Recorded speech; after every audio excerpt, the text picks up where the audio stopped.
This episode is brought to you by Musically Fresh, the only source you need for music news or discovering up-and-coming talent and highlighting them to the world. If you're in a band, by all means hit them up and check them out on Facebook or at musicallyfresh.com. So here's the thing. Why do we do this? If I could just pontificate for a moment here. Artists, musicians, foo-fooey creative types. Well, the short and easy answer is because we love it. But that's the easy answer. How do you explain passion to someone who has no passion? If you look at creativity from a rational point of view, you won't find rationality. Punk rockers in particular. We invest thousands of dollars and thousands of hours into what we do. But why? So we can maybe make like $100 at a bar show every couple weeks or even months? This, my friends, is what we call high investment, low return. And it doesn't take a forensic accountant to tell you this shit doesn't work. So logic would suggest there's an alternate means of motivation at play. But here's the thing. Logic isn't a huge player in our reality. So I can't speak for all the musicians and artists out there, so at this point I'll just speak for myself. So why the artist mentality? Why music? Why punk rock? Maybe I could just chalk it up to some faulty genetic material or some sort of mutation in my brain in early development. But to see my motivation from my point of view, let's rewind a bit. This is me. Growing up, I was that kid in school who could draw. It's all I did, ever. All my friends wanted to grow up to be doctors or firefighters, that kind of thing. But what kind of 8-year-old dreams of being a syndicated cartoonist? Bingo. As the years went on and as my grades were always reaching an all-time low, my drawing skills were always reaching an all-time high. So why does a kid consistently fail school even though he's not an idiot? The short answer is by being a creative type like me. Back then, the educational system was still in that archaic phase where your intelligence was measured strictly by your left brain's logical capacity. So this right-brained kid got left in the dust early on. Somewhere along the line, probably around 11, I picked up my first instrument, an acoustic guitar. My parents put me in private classical lessons for a couple years. I did okay, but not great. The problem was music theory is a lot like math, so once again, I was at a cognitive disadvantage. Eventually, I joined the high school symphonic band. This was the first ensemble of any sort I'd ever played in, and I loved it. For reasons that even I still don't know, I chose the clarinet. They wouldn't let me play guitar, so I had to choose something. In my first year of being a band geek, I not only learned how to play it, but I went from third chair to first chair. And the journey had officially begun. I found a place I could thrive, and I loved it. I stuck with the whole band geek thing all the way through high school, and I even met my wife there. But eventually high school was over, and I had to face the real world. The next step, university. I was extremely lucky that my parents could afford to pay my way through university, so all I had to do was pick something. My first plan was music. Fuck yeah, why the hell not? Well, 2 reasons. Going back to the whole right-brained thing, I couldn't even come close to learning the level of music theory that was required. The second, everyone I knew who had gone through the music program, regardless of how obnoxiously talented they were, all ended up working in gas stations or hardware stores. So I fell back to the only thing I was ever good at, drawing. I got accepted into the design studies program, majored in digital media, and after 5 years finished second highest in my class. At this point, I was in full-on adult mode. I got married, scored a good job in my field, and we had a couple kids. Happily ever after. Yeah, no, not so much. After a few years working as a graphic designer, I lost my job and the company's design department went under. I went through a few jobs, not being able to find quite the same fit I had before. And then it happened. Nisku. Not being able to find a good design job due to a flooded job market, I had no choice but to do exactly what I went to university so that I would never have to do: work in heavy industry. Basically, if you were an otherwise uneducated tradesperson who couldn't pass a drug test to save your life and you weren't working in Fort McMurray, you were probably in Nisku. This was my hell. To me, working there represented failing horribly at everything I ever wanted to do. I made more money than I ever imagined I even could, but it didn't matter. This isn't where an artist is supposed to end up. For 3 of the longest years of my life, I fell into a borderline suicidal depression. Day in, day out, going to this industrial hellhole, working for some of the most miserable, angry people I'll probably ever meet. To me, it might as well have been prison, because I was stuck. And that's when I decided if I was going to be there, it was up to me to have something to look forward to at the end of the day. So, I did what any rational human being would do. Started a punk band. Why not? This was what I had fantasized about since I was 14, and I wasn't getting any younger, so why not? The band was called Newschooled Order. It never went anywhere, but it got the ball rolling for me, which is all that matters. That led to another band, then another band, and so on, and each band was like a stepping stone to something bigger and better. Eventually, I got out of the NISQ scene and landed a sweet job working emergency response in a much better atmosphere. That's where I still am today, and I love it. So after 5 years of always being in someone else's band and playing someone else's music, I had had enough of the scene drama and pandering to other people's rock star egos. And that's when Newschooled was born. I wanted to do my own thing. I wanted to make my own music, the kind of music I enjoyed, without judgment, without trying to fit anyone else's mold. Well, yeah, sure, judgment will always happen. That's just life. But people are going to judge you anyways, whether you like it or not. So why not be judged on your own terms, right? So let's go back to that initial question. Why do we do this? It makes no economic sense why we do it, right? Well, we love it. Yeah, sure, that's kind of a cliche answer. I do this because it was my ticket to a better life. And it still is. It's still working. It gives me a bigger purpose beyond just being born, working 9 to 5, and then dying. This is my only chance to leave a legacy of doing something cool, something that not a lot of other people do. Would I like to headline punk rock bowling in Vegas one year? Fuck yes, that is my lottery right there. But you know what? Maybe I'll make it, maybe I won't. But even if I don't, at least I made it this far, and that's something money cannot buy. Well, good morning, you beautiful, beautiful, sexy humans, you. You look good. Have you lost weight? I'm just kidding. No, I'm not kidding. You do look good, but I'm not trying to butter you up for any particular reason. But if you happen to have 20 bucks...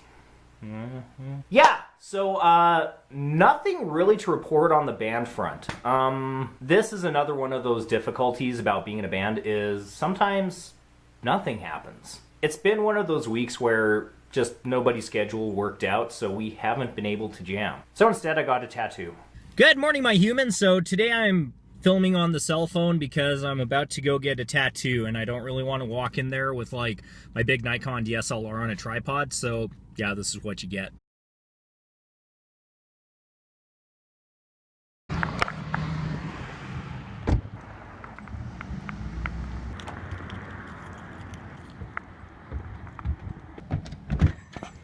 Yeah. Hi, Mikey. Hi. Ah, yeah.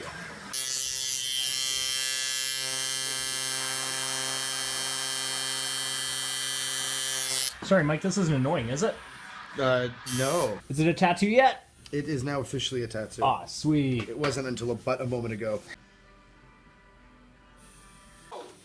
She was once a good Christian girl, and then she started dating a punk rocker, and now she's about to have a skin full of sin. I love you. I'm proud of you. Hey, Jen, how are you feeling right now? Nervous, very nervous. It's kind of like when I start doing it, you're like, oh, this is not nearly as bad as what I think right now. Yeah, but I guess birth is different because, like, once it happens, like, there's no stopping. Just like a tattoo. Okay. Why don't you roll it this way a little bit? Can you start over here? Do a little tiny line. This way you kind of get. I don't understand how it's going to be.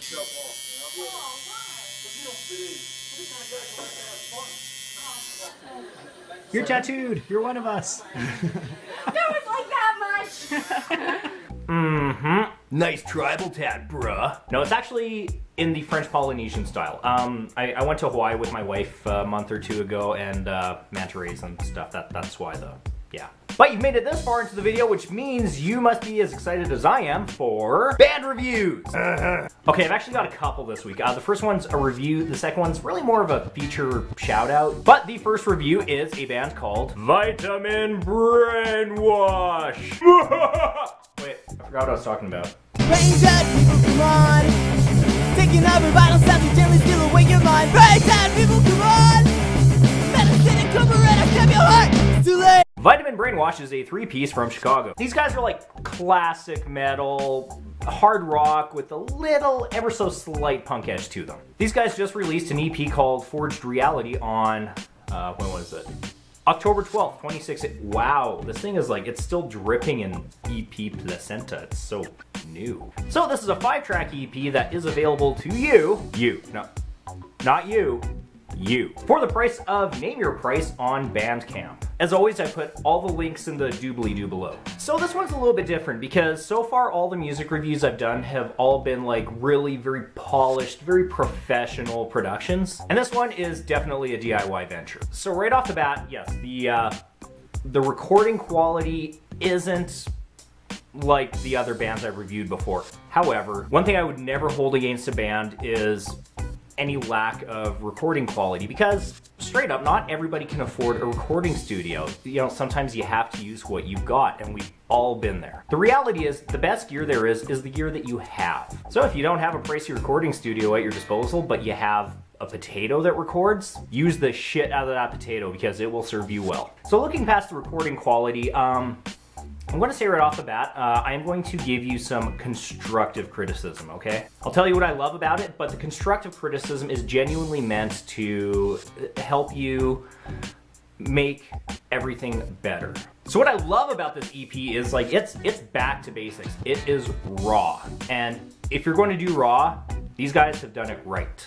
A lot of the lead guitar riffs, they are simple, very simple, but still very well written. Same with the drums. The drum lines, they're not overly complex. They're simple. They're all they need to be. It's nothing too fancy, but for this, it doesn't need to be fancy. Sometimes less is more. Now, one of my constructive notes, not the riffs themselves, but a couple of the solos, they felt a little bit limited. Now, don't get me wrong. I of all people, am not a great guitarist. I definitely know what it's like to be limited by my own ability.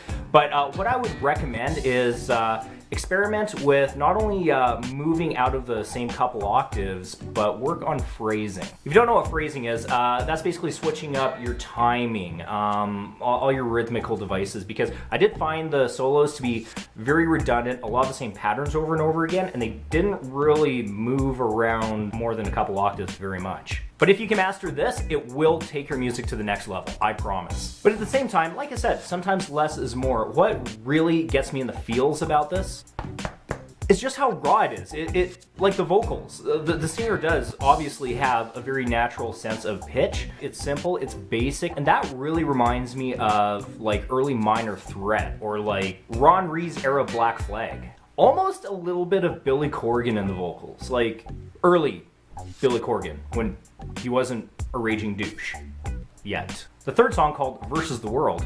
Oh god, okay, this was beautiful. I mean, this was like that through and through Sabbath sound, where the lead riff is just, I mean, singular notes, not power chords, but in the lower octave, but the bass follows it exactly, and it's awesome. But again, I keep on mentioning the simplicity and just the homegrown feel of this, and to me, it means a lot to me because I'm a punk rocker, and the birth of punk came out of people who weren't supposed to be musicians. They didn't know how to be musicians, but they were anyways. I'm not saying you guys don't know how to be musicians or anything like that, but that's why I love the simple, raw feel that you guys have. Another thing you're definitely doing right, and keep doing more of this, is each song on the EP does sound different from one another. Each song is separate and distinct, and believe you me, a lot of accomplished bands like Lagwagon can't even do that. And finally, the last constructive criticism I have is the last song in the EP. Guys, I love you, but tune your guitars before you record, okay? It was a great song. It actually reminded me of like something off of Frog Stomp, but oh gosh, that one string was so obviously out of tune, I couldn't hear anything except for that, and that just kind of ruined the magic for me. I'm sorry, but tune when you record, guys. But all that being said, and again, constructive criticism, because I really want to see you guys become something way more amazing than even you thought you could be, and the potential is definitely there. I'm going to be keeping my eye on you, and I suggest everybody watching this video keep your eye on these guys too. The passion is there, the drive is there, the potential is definitely there, and believe you me, if I'm ever in Chicago, I'm going to come see you guys. Keep up the good work. Okay, and finally, I'm going to keep this short because this video is running pretty long, and that last video ran way too long. I have to give a shout out to these guys, just, I have to. Not because Matt threatened to wedgie me if I don't. Please don't wedgie me, Matt. Just kidding. This one's more of a feature, a shout out, rather than a review or a critique. But Tim Smyth and Holytrash.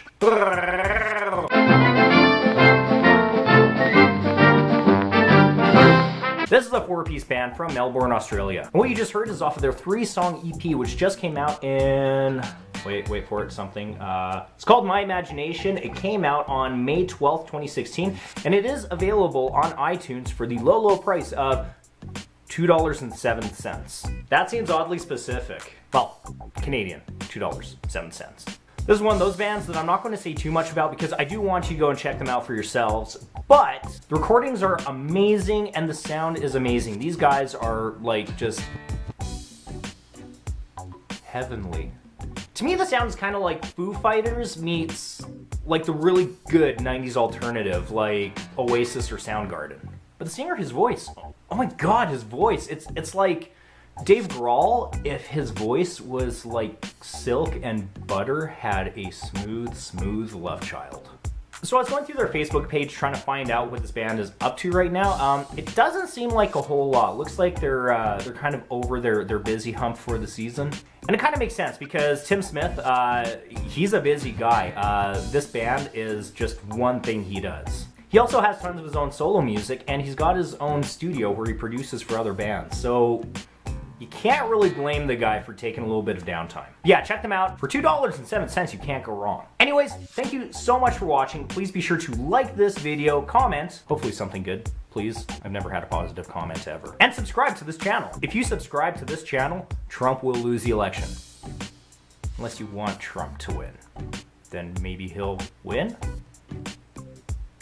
I am so confused right now. This episode has been brought to you by Musically Fresh. They're not paying me to say this, but between you and me, I owe them a lot of money.